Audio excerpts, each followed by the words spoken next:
Good, good. Really good probably is a better answer.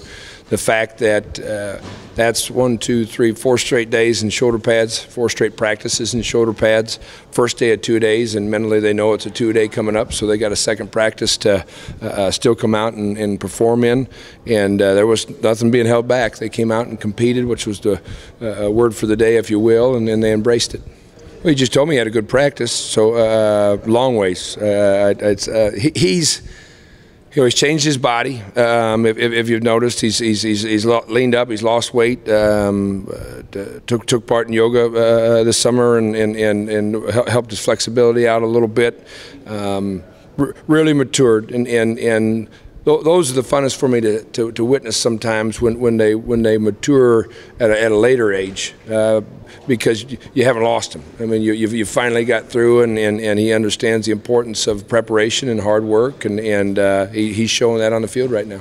No, I don't think it is. I think that's a small piece of it. I think there's the mental piece when you're in an area of the field where you know there's a defender that's going to be there, and you start looking for him, as opposed to catching it. I mean, you're mentally changing your eyes to do that, as opposed to being in an area of the field where you're wide open and you just take your eyes off it. And that's what you got to coach. And I think it's very coachable. I don't think there are many drop balls that you don't look at that there's not a coaching piece to it. Some guys are natural catchers. I'm a guy that believes you can take a guy that, as long as his hands aren't 2x4s, and you can make him a good enough ball catcher. And so I encourage Tommy and all the other guys that are catching running backs, tight ends, every single item they got to be analyzing why and make sure the kids understand it. Trevor Ryan crosses over, Quentin Bundridge crosses over,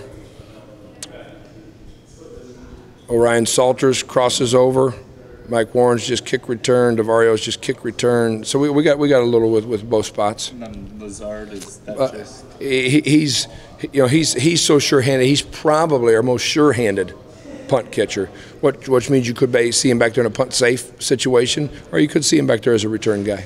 He doesn't stand out, which is a good thing. I'm not saying that negatively. It's just that you're not out there in the practice field every day saying wow about any of our players.